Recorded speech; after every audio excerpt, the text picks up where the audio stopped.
Eccolo il piccolo Joe, cuffiette e grembiule, pronto per mettersi al lavoro e realizzare gli ormai famosi biscotti a lui dedicati per raccogliere fondi per riuscire a raggiungere quei 400.000 euro necessari per l'intervento da realizzare in Florida per poter camminare e giocare come i suoi coetanei.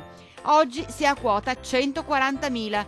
In tanti state inviando il vostro contributo sul conto con gli estremi IBAN che state vedendo. IT 14G0760 1121 0000 1045 433 644, intestato a Erika Molinarolo con causale Diamo il meglio a Giovanni. Così come in tanti state comprando i biscotti di Joe. Al proposito, guardatelo all'opera assieme al panettiere Luca Gottardello di San Martino di Lupari, l'inventore dei famosi dolcetti intitolati al nostro cucciolo. Parlando di emozioni, questo abbraccio di amore immenso e puro che solo un bimbo e la sua mamma possono provare.